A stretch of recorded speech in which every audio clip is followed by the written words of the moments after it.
Octobre 2024, un avion aux couleurs du Burkina Faso décolle et brise une vieille fatalité. Quelques mois plus tôt, route brisée, projet gelé, scepticisme tenace semblait tenir le pays immobile. Comment cette bascule touche chacun et pourquoi le nom d'Ibrahim Traoré revient au centre du récit. Aujourd'hui, les faits parlent.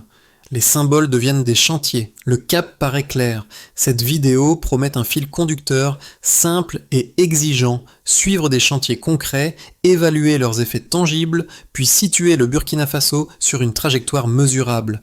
Bénéfices annoncés aux spectateurs. Comprendre vite l'essentiel pour décider mieux demain. Nous garderons une voie neutre, des repères clairs et un rythme régulier pour éviter la surcharge. La méthode repose sur 3 gestes. Décrire les actions, comparer aux repères antérieurs et préciser l'impact civil, économique, territorial. Un micro-accroche revient toutes les 20 secondes pour soutenir l'attention et relancer la curiosité. Sans chiffres artificiels ni promesses vagues, le propos s'attachera à ce qui est décrit dans la source et à des éléments de contexte compatibles. Les enjeux sont élevés, infrastructure, éducation, énergie, mobilité, souveraineté économique. Ils se mesurent à l'échelle du foyer comme à celle d'un corridor logistique. Le pari est double, démystifier les annonces et montrer comment chaque maillon transforme une journée ordinaire. Si l'exécution faiblit, on le dit. Si elle accélère, on l'explique. Plusieurs chantiers avancent simultanément et le signal devient visible dans le quotidien. Premier repère chiffré, 25 projets structurants sont mis en avant, point d'appui pour cartographier l'élan. Le récit s'ouvre sur le redécollage d'Air Burkina, symbole de reconnecter un pays enclavé à ses voisins. Il enchaîne sur une filière cajou intégrée afin de conserver la valeur et stabiliser des revenus agricoles. Une banque postale arrive pour desservir les publics éloignés du crédit, avec un fonds de départ annoncé et des services simples destinés aux jeunes, aux femmes, aux agriculteurs. Côté mobilité, 2 aéroports, l'un modernisé à Bobo-Dioulasso, l'autre neuf pour Ouagadougou, structurent un maillage plus ample et préparent l'augmentation du trafic. En parallèle, la décision de bâtir un port sec à Bobo et d'outiller des corridors vise à accélérer le transit. L'agriculture est reposée comme choix professionnel.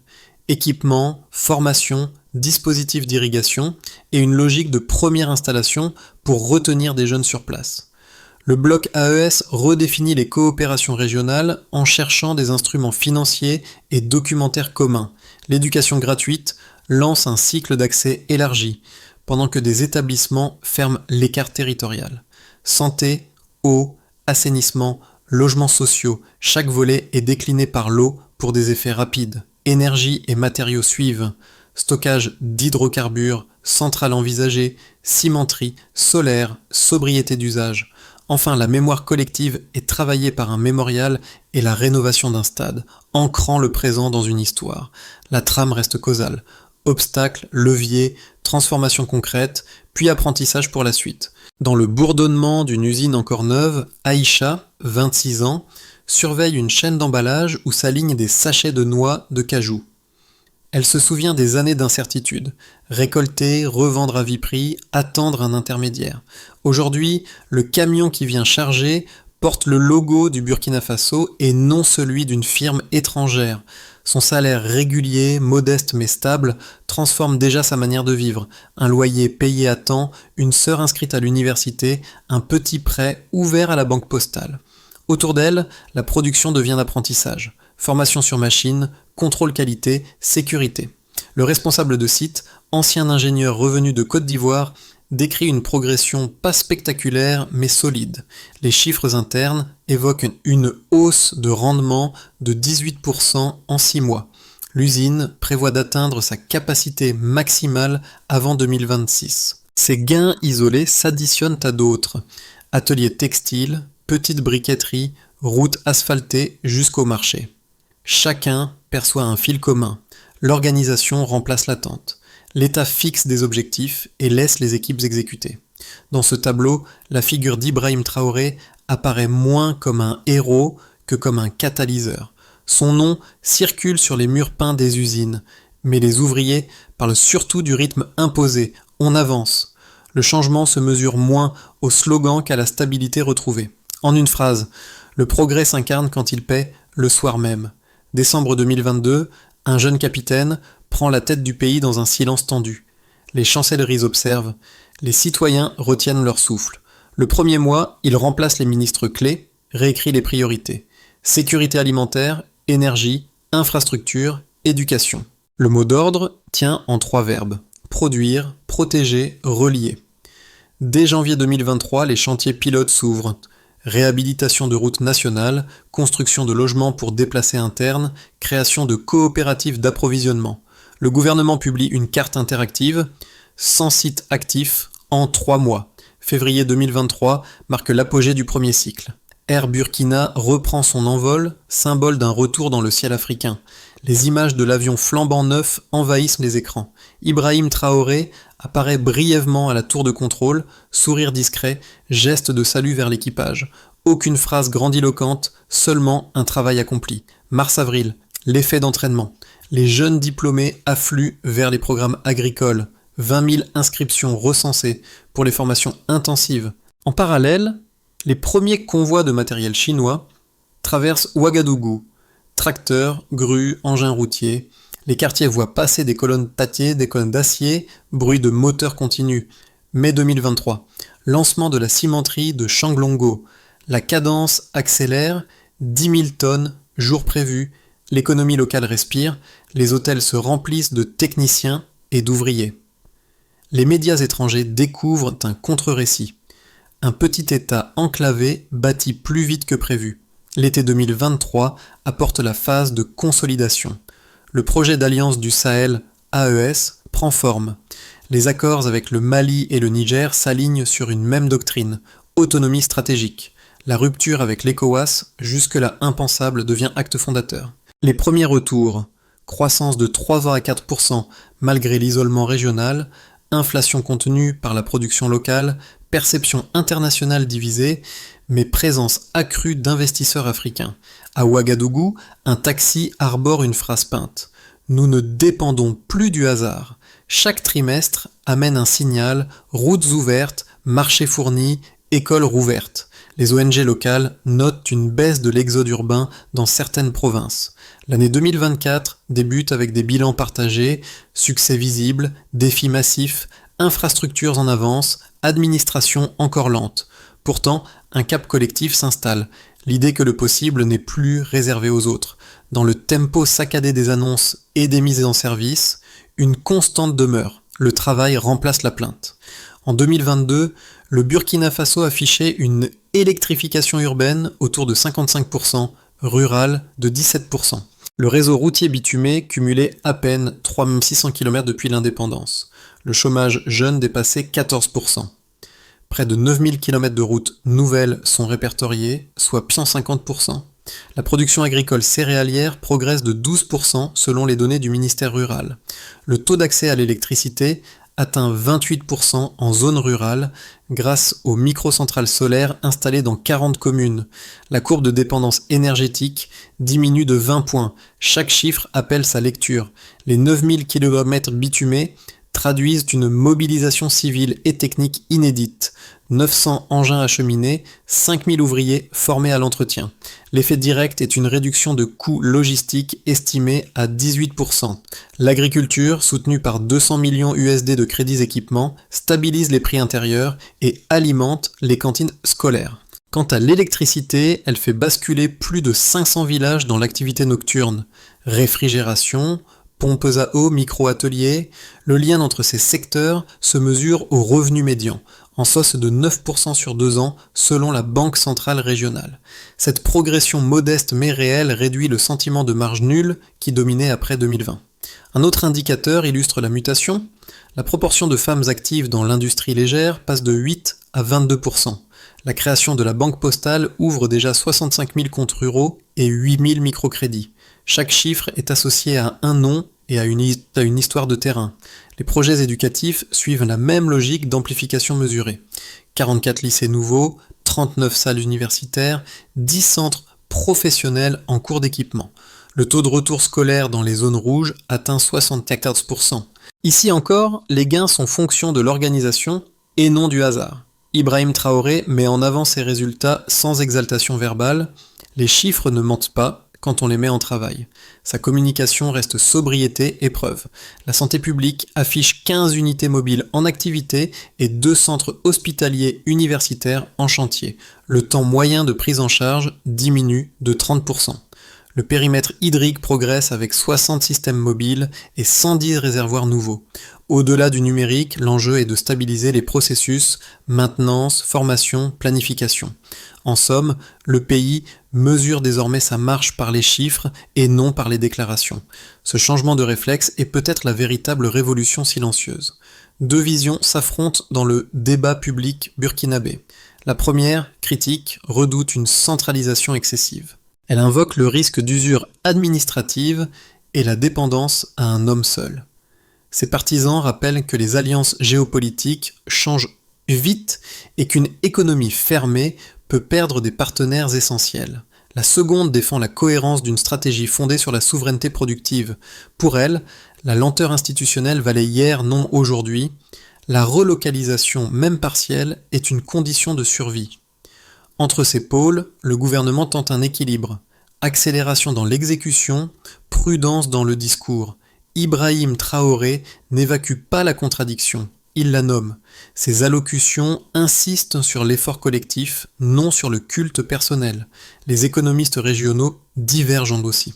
Certains rappellent que les grands chantiers consomment trésorerie et patience, d'autres saluent la logique de capitalisation interne. Les comparaisons avec le Rwanda ou l'Éthiopie surgissent souvent, mais les données contextuelles diffèrent.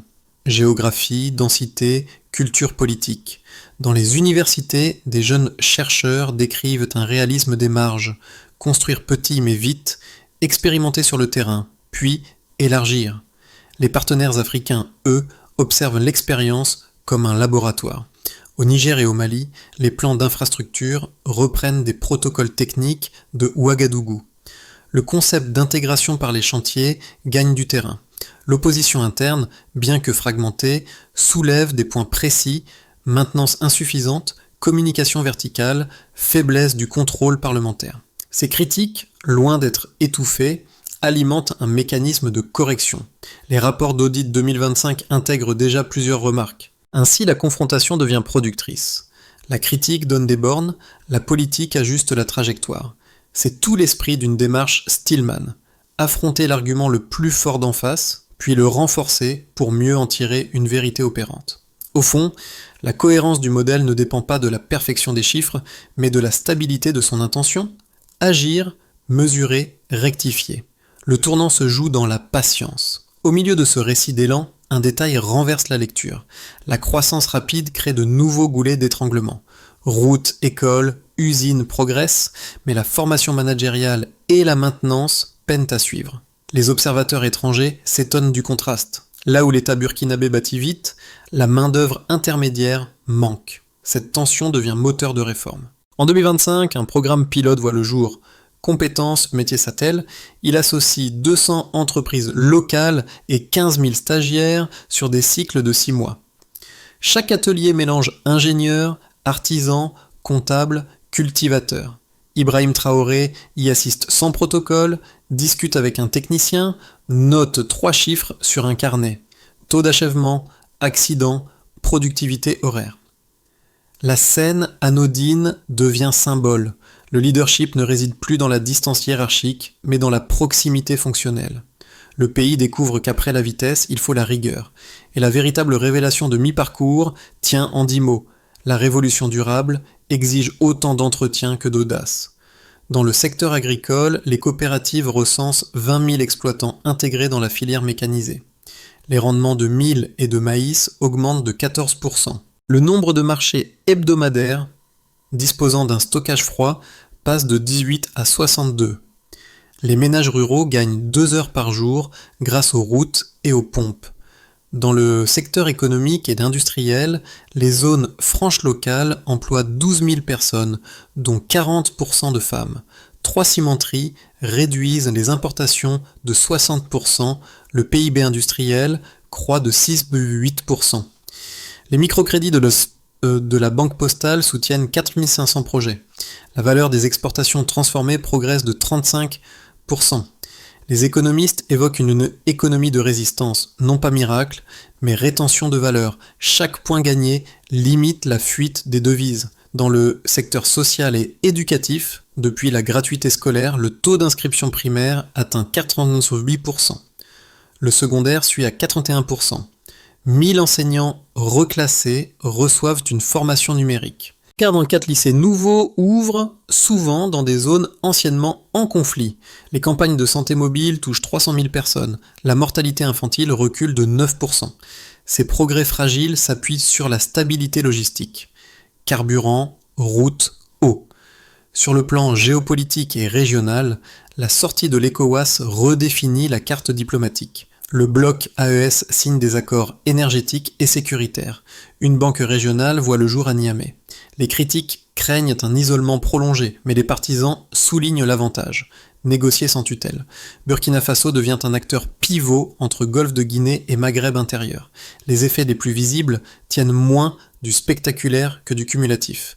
Les données montrent une baisse de 7% des importations alimentaires, une hausse de 10% de la production d'énergie propre. Les ONG locales observent aussi un changement moral. Confiance accrue dans les institutions. Ibrahim Traoré résume lors d'une interview. Ce n'est pas la vitesse qui compte, mais la direction. À travers ces résultats, le pays passe d'un réflexe d'attente à une culture d'action. L'héritage immédiat se mesure à la constance, construire, vérifier, transmettre. Et l'idée centrale s'impose. Chaque progrès devient durable quand il change les habitudes. Les travaux se poursuivent à un rythme régulier dans la continuité de l'action. Le gouvernement confirme ses plans, renforcement de la production énergétique, des infrastructures agricoles et de transport et mise en place de nouveaux projets d'éducation. Ibrahim Traoré continue de maintenir la pression sur les chantiers prioritaires tout en équilibrant les budgets. Le pays progresse dans ses échanges régionaux grâce à l'Alliance Sahel. Le PIB continue de croître autour de 4,1% par an et l'objectif de réduire l'indépendance énergétique atteint 15% d'ici 2025. Cependant, la gestion de la maintenance et la modernisation de l'appareil administratif restent des défis de taille. Il est recommandé de continuer à renforcer les capacités internes tout en diversifiant les sources de financement. Si l'accélération des réformes administratives prend forme plus rapidement que prévu, Burkina Faso pourrait devenir un modèle de résilience régionale dans un scénario d'accélération de la consolidation.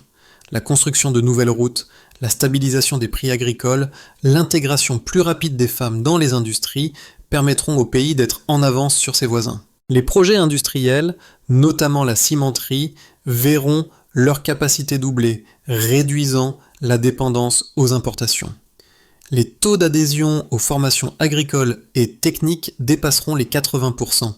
Les ressources locales seront mieux capitalisées, notamment par l'augmentation de l'exportation de produits finis comme le textile et les noix de cajou. Il est recommandé d'intensifier l'exportation de technologies et de savoir-faire vers les pays voisins pour amplifier la dynamique régionale. Si l'engouement initial se transforme en une crise d'efficacité, Burkina Faso pourrait faire face à des tensions sociales dans un scénario de ralentissement administratif et d'épuisement des ressources. Le manque de réactivité des institutions publiques pourrait alimenter des critiques internes. L'économie, qui reste fragile, pourrait souffrir d'une baisse des investissements étrangers, notamment en raison de l'instabilité géopolitique dans la région. Le pays pourrait alors connaître des périodes de récession, particulièrement si l'administration échoue à gérer la montée des coûts internes. Il est recommandé d'améliorer la gestion des ressources humaines et d'encourager les partenariats publics-privés pour dynamiser l'investissement. Le programme de formation agricole ne cesse de croître pour les jeunes agriculteurs. Les jeunes agriculteurs, jusqu'alors délaissés, commencent à voir des bénéfices tangibles de l'inclusion de technologies modernes dans leurs pratiques. Avec la remise de matériel d'irrigation, la gestion de cultures s'améliore, augmentant les rendements de 15%. Le projet Jeunes pousse en partenariat avec les entreprises locales, crée une dynamique de retour à la terre pour plus de 10 000 jeunes. Il est suggéré de lancer des initiatives locales pour l'éducation à l'entrepreneuriat afin d'équiper les jeunes d'outils pour transformer leur activité agricole en véritable entreprise durable. Les programmes de microcrédit offrent de nouvelles perspectives aux femmes rurales pour les femmes entrepreneurs. Ces dernières intègrent le marché local avec des produits transformés et des services à forte valeur ajoutée. Le programme de soutien à l'entrepreneuriat féminin donne une visibilité accrue à des secteurs comme le textile ou l'artisanat.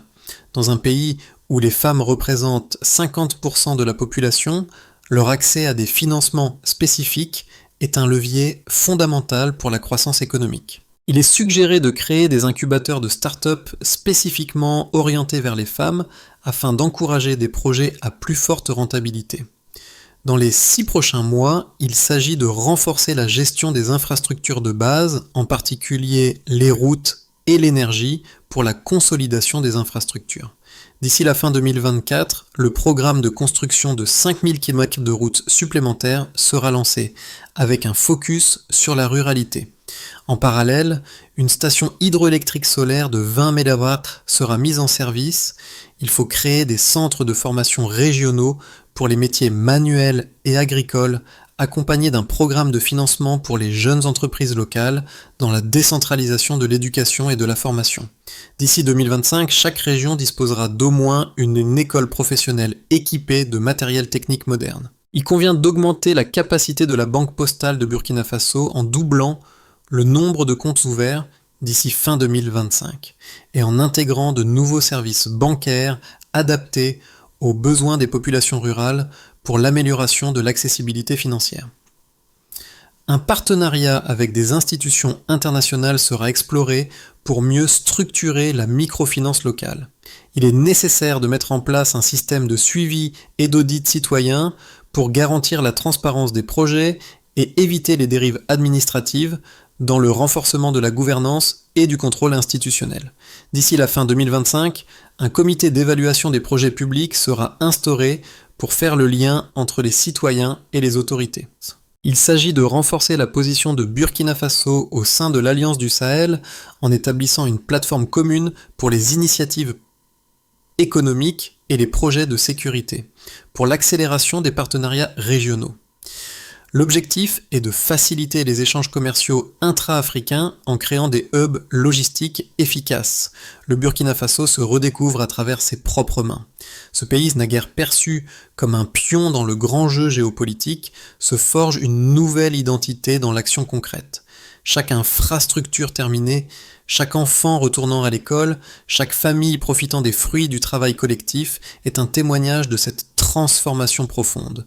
Ibrahim Traoré, avec son calme pragmatique, n'a pas voulu d'une révolution de façade, mais d'un changement tangible qui se reflète dans les regards des citoyens. Loin de la théâtralité politique, sa démarche repose sur une volonté simple mais puissante, rendre possible ce qui semblait inaccessible. Le chemin est encore semé d'embûches, mais la route est désormais tracée. Les enfants d'aujourd'hui, élevés dans cette dynamique de reconstruction, portent en eux l'espoir de bâtir un futur plus radieux. Le miracle burkinabé ne se trouve pas dans l'exceptionnel, mais dans l'insistance de la normalité retrouvée. Laissons cette transformation devenir une inspiration pour d'autres nations qui croient encore que tout est figé. L'avenir appartient à ceux qui osent reconstruire ce qui semble perdu. L'heure est à l'action collective. Le Burkina Faso nous montre que, même dans les moments les plus sombres, l'audace de construire peut réveiller l'espoir. Laissons ce message résonner dans toutes les communautés, dans tous les foyers. L'avenir n'est pas un concept lointain, il commence ici, aujourd'hui. Ibrahim Traoré nous a prouvé que parfois, il suffit de croire en ce qui semble impossible pour commencer à changer le cours des choses. Son modèle n'est pas uniquement une réponse pour le Burkina Faso, mais une invitation à tous ceux qui veulent remettre en marche un pays ou une région. Ainsi, à vous qui nous lisez, quel rôle souhaitez-vous jouer dans cette dynamique ? Participez à la réflexion, engagez-vous à votre échelle et soutenez ces efforts ambitieux. L'avenir est en construction, l'heure est venue de faire partie de cette histoire. Prenez le relais, engagez-vous, ensemble, faisons bouger le monde.